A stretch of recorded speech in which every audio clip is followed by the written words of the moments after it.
I never dreamed when I signed on to here how big this problem was going to be. Watch out for snakes. They're grumpy. Don't you fall down. You're going to want to see this. You can see it running out of the surface casing right here. Bubbles right there. Nobody can come out here and say this well's not leaking. I figured we'd find 2, 3, 4, 5 leakers, and every time I have stuck a bucket in the ground, there's a problem well.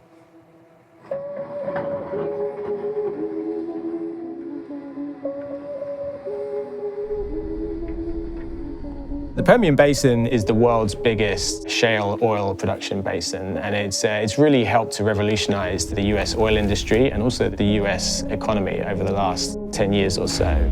If the Permian was an OPEC member, it would be as big as Iraq and Kuwait combined.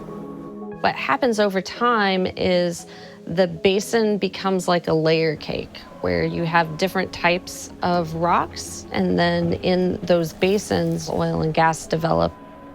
But the Permian has a water problem. For every barrel of oil that is produced in the Permian Basin, you also get about 3 to 5 barrels of wastewater. We call it water, but it's pretty toxic stuff. It's as much as 5 times saltier than the ocean. It contains oil and gas residue, and it contains all other manner of heavy metals and sort of radioactive materials. The vast majority of that water gets re-injected down into the subsurface, and that re-injection changes the pressures and reactivates existing faults. The earthquakes began here, just off of campus. There were a series of mid-magnitude 3 earthquakes, and they caused quite a bit of alarm. The fact that earthquakes even happen in Texas at all, I grew up in Texas all my life, and this is an unusual concept. Why would you have earthquakes around here? It doesn't make much sense. From 2021 to 2023, you had a couple hundred earthquakes per year. And we started writing stories about how Texas could be on track to eclipse California for the most earthquakes. There is no doubt now that the earthquakes in the Permian Basin are largely driven by oil and gas operations. But most earthquakes out in the Permian Basin are not generated directly from hydrofracking. It's more about the produced water. So both the operator response group and the regulator decided that they had to do something. How about we shift wastewater disposal from deep to shallow?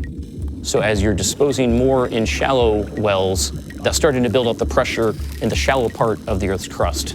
And eventually that leads to water leaking and becoming geysers.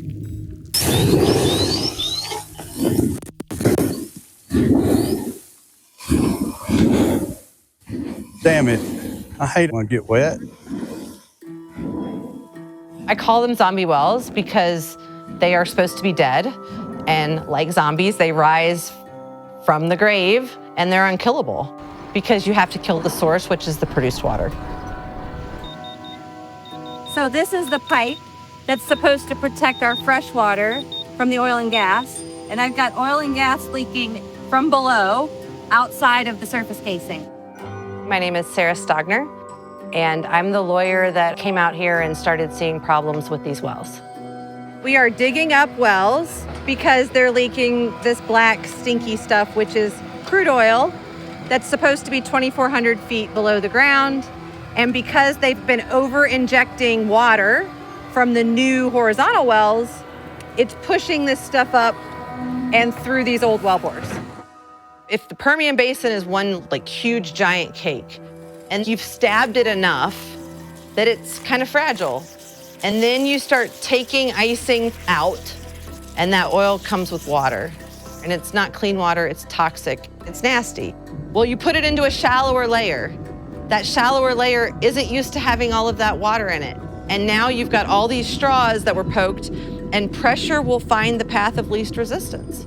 And so now what we've got is a disaster of a cake that's collapsing over here. It's rising up over here. The icing is leaking between layers. It's coming up its surface. That's what's happening.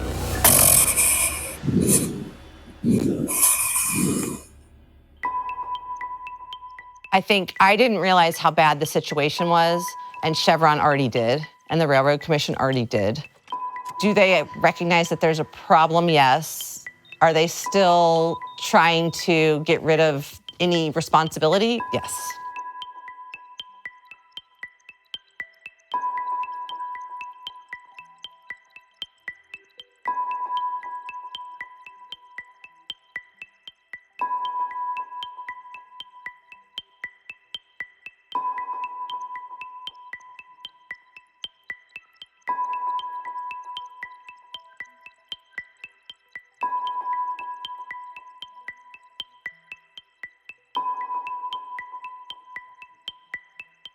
The first thing you need to know about the Railroad Commission of Texas is that it's nothing to do with trains.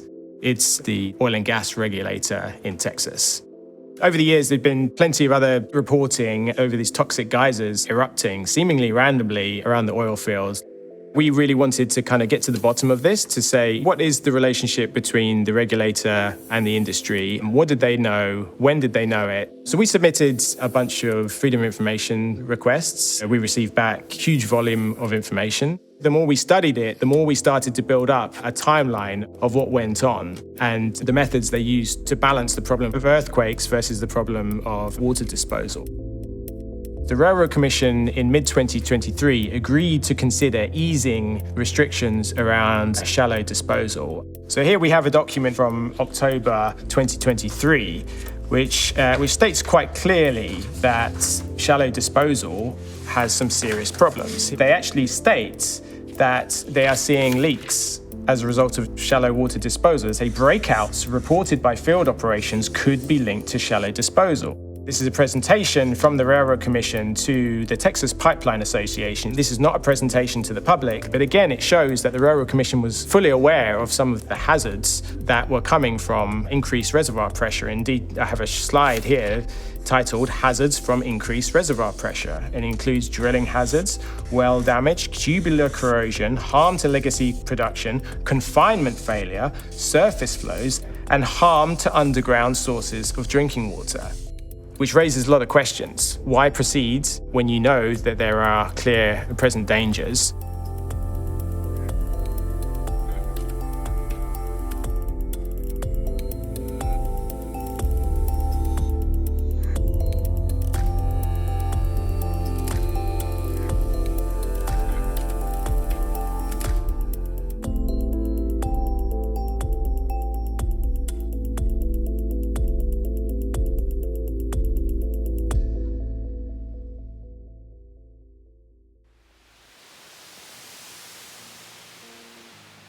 If we want to continue to produce oil and gas in Texas, in the United States, we have to find a solution to the water problem.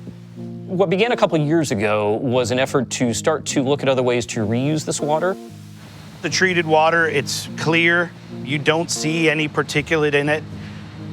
This is essentially distilled quality water. We look at this desalinated produced water as another way to supplement that fresh water and provide another source. That fresh water can then be used for other industrial applications like cooling towers, things like building and construction materials for agriculture. There's a lot of optimism for what can happen. What you're really hoping is that you can maybe claw out about half of the produced water that is coming out of these wells right now. That would give a lot of breathing room to the oil and gas industry. We're now at the point where we wonder how fast this can sort of be made economical for the oil companies to clean it in scale. How fast can they get the technology working properly where it's reliable? And so that's a big if. 2018, 2019, we were talking about 8 to 10 million barrels of water a day. 2 years ago, we were talking about 18 million barrels, and now we're talking about 25 to 30 million barrels. And these horizontal wells, the older they get, the more water they produce to oil. The problem is not getting better, it's only gonna get worse. People just think of West Texas as a barren wasteland, and that's not what it is. Oh, we got some wildlife, there's deer run through here, There's bobcats, and this should be a huge concern for the Railroad Commission, but it's not in their backyard.